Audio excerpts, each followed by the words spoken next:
दिल्ली के लाल किला क्षेत्र में 10 नवंबर को हुए बम धमाका मामले में राष्ट्रीय जांच एजेंसी एनआईए को बड़ी सफलता हाथ लगी है। एनआईए ने धमाके में शामिल आतंकी के एक और प्रमुख सहयोगी को गिरफ्तार किया है।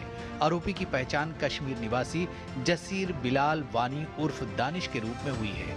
एनआईए की एक टीम ने आरोपी को जम्मू कश्मीर की राजधानी श्रीनगर से गिरफ्तार किया है। एनआईए की जांच से पता चला है कि जम्मू कश्मीर के अनंतनाग जिले के काजीगुंड का निवासी आरोपी जसीर बिलाल इस हमले में सक्रिय षड्यंत्रकारी था और उसने आतंकवादी उमरुन नबी के साथ मिलकर इस आतंकी नरसंहार की योजना बनाई थी। इस बीच दिल्ली आतंकी विस्फोट मामले के आरोपी आमिर राशिद अली को सोमवार को एनआईए ने पटियाला हाउस कोर्ट में पेश किया। राष्ट्रीय जांच एजेंसी एनआईए को आमिर की 10 दिन की रिमांड मिल गई है।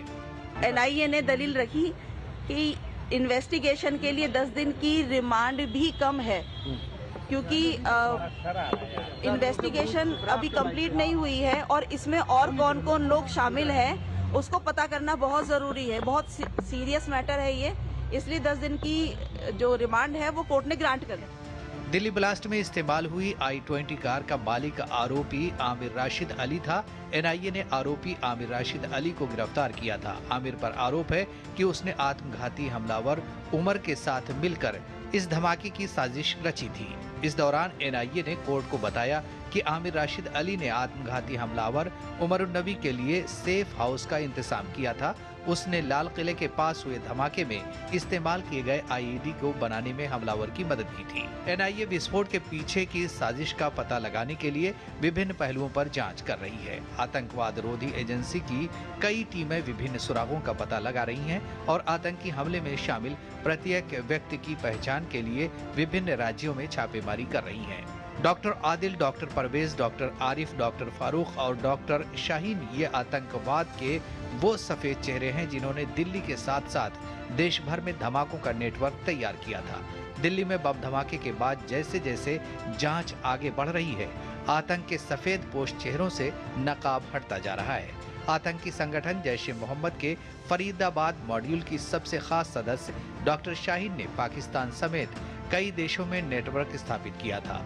उसके संपर्क में पाकिस्तानी सेना के एक डॉक्टर समेत कश्मीरी मूल के तमाम डॉक्टर और छात्र थे जो देश के अलग अलग राज्यों में फैले हुए हैं। कश्मीरी मूल के 100 से ज्यादा डॉक्टर और मेडिकल स्टूडेंट एजेंसियों के रडार पर हैं। एनआईए द्वारा श्रीनगर में डॉक्टर शाहीन और डॉक्टर मुजम्मिल से पूछताछ में पता चला कि उन्होंने पाकिस्तान, मलेशिया, तुर्की, यूएई, मालदीव, बांग्लादेश समेत कई देशों में अपना नेटवर्क स्थापित किया था और उनकी योजना दिल्ली में कई जगहों पर बम धमाके करने के बाद भागने की थी।